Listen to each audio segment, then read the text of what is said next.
Hello, this is Safety Not Guaranteed. I am your host, J. Brett Turnbull, and this is the best kept podcast secret for the outdoor adventure lifestyle. Today, we're going to be talking about gear, packing gear, and how to load up and do a proper loadout for an overseas training mission.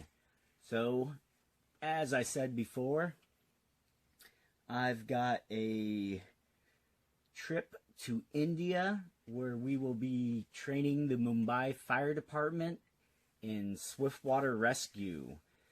And then after that, we are going to stick around for a river festival and maybe do a class or two there, or maybe standby rescue. I'm not sure. I did standby rescue for a whitewater festival in Nepal a few years back, and it's a great time. A lot of good stories. So that is what I have going on right now. I am at my base camp in beautiful Southern Oregon. And I have in front of me all sorts of equipment, clothing, and bags. And yeah, I'm just going to go through what I'm going to be taking to India and kind of some of my strategies for packing. So this episode is all about equipment, proper equipment to take on a trip, how to pack, things to think about. So yeah, let's get into it. Packing was one of my favorite things when I was in the military before a mission, and just the getting zen with it, and the, having all the stuff you want to take and then whittling it down, and that whole process, and having, equipment you have to take, and then, personal items. And it's just, I love it. I'm one of those people. I like to pack, then unpack. I like to make a whole day out of it, take my time, and I'll pack and unpack 3 or 4 times. Every time taking out unnecessary gear, whittling it down, and I just love that process. So we're going to start off with bags. It's kind of the base. So my main bag is a 70-liter dry bag made by MEC, and it's the Slog Heavy Duty 70-liter. And the thing I really like about this dry bag is it's very thick material, very nice waterproof, but it also has a proper pack frame, like a proper backpack, complete with the the part that goes across your hip and the shoulder pads, and also the frame is welded on the bag and not stitched, so it stays very waterproof. And I just think of my bag like it's gonna, in transport in the third world, it's gonna be on a stormy night on top of a rickshaw for several hours. And so especially with working around river environments, as I do as a swiftwater instructor, waterproof. I can't say how valuable that is to have in your main bag. And some of the traditional dry bags just have like the one duffel bag style, and that doesn't cut it for me. So that's really why I like this bag.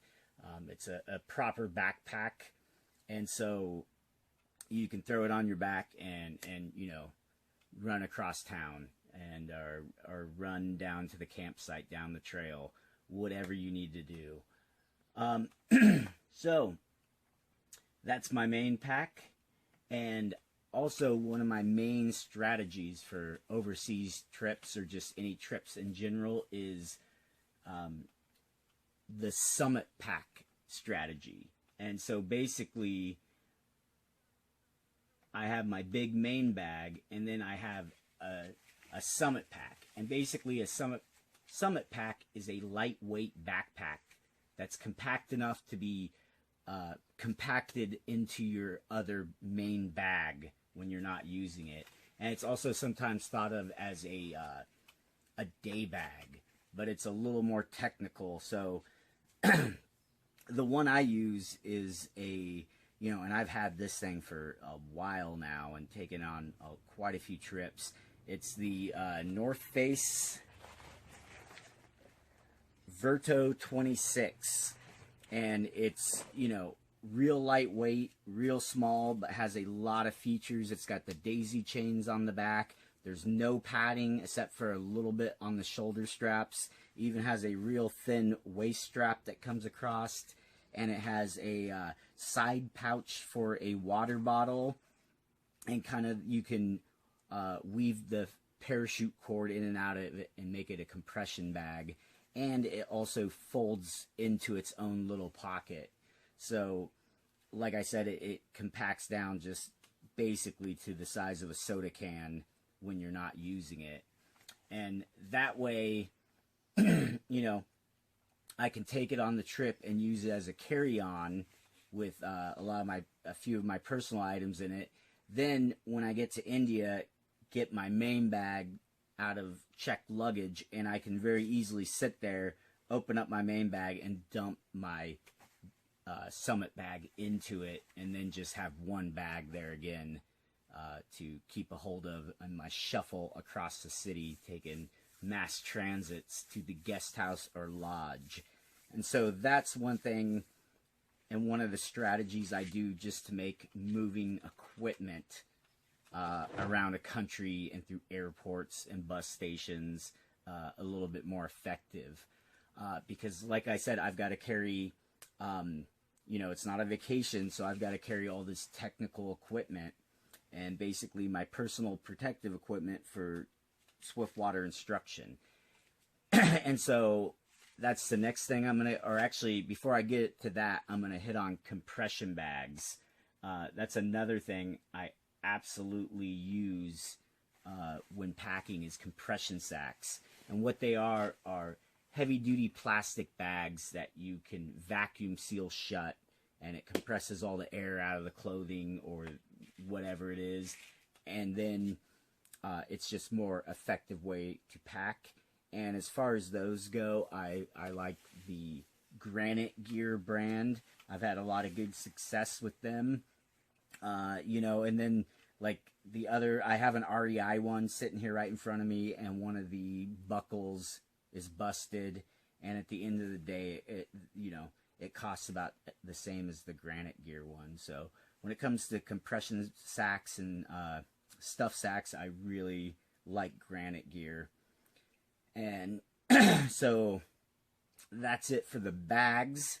Now we'll get into some of the technical equipment for Swiftwater Rescue. So starting off with the water boots I'm going to take are NRS Velocities, I believe they're called.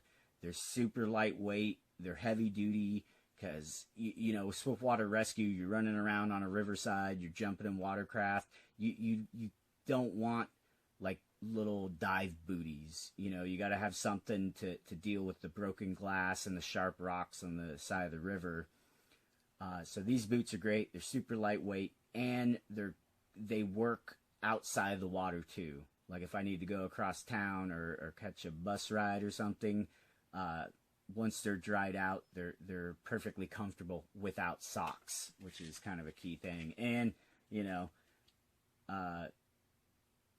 pretty good footwear, and they've got really good grip for wet rocks.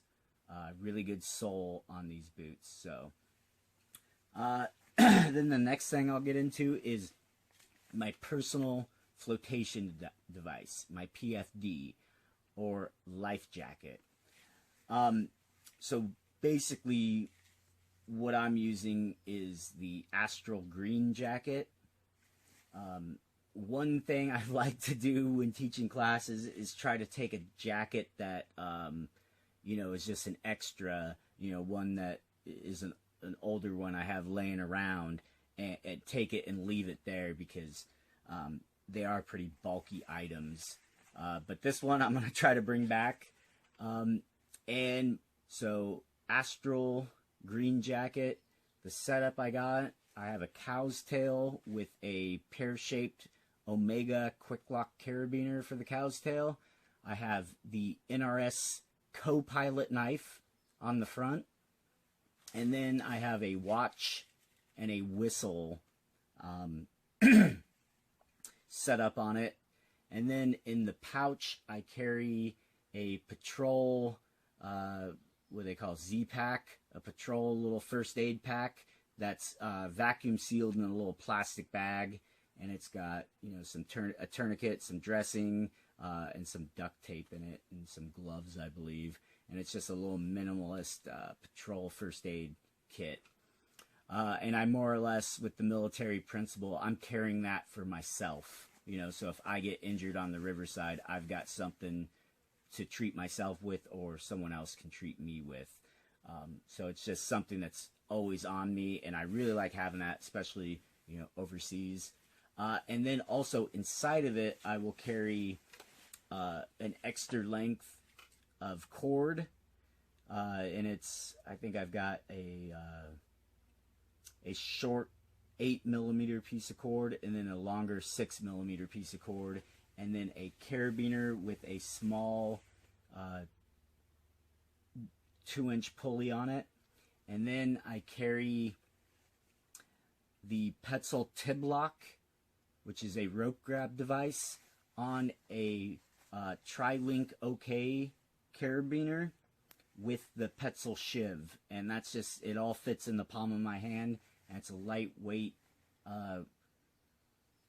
I can make mechanical advantage, I can tension a line, rope grab device. So it's something to have, something handy to have that fits on my PFD.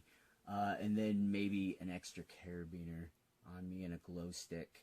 And then in the kangaroo kind of pouch, I have my RQ3 Maxwear Kevlar palm gloves. I'm a super big fan of those gloves, and they work well in rope and water. So that's it for my PFD and my PFD setup. Then I have on this trip, I'm taking a NRS dry suit. And then for a helmet, I'm bringing one I probably won't mind leaving behind. It is a ProTech Alpha with the low profile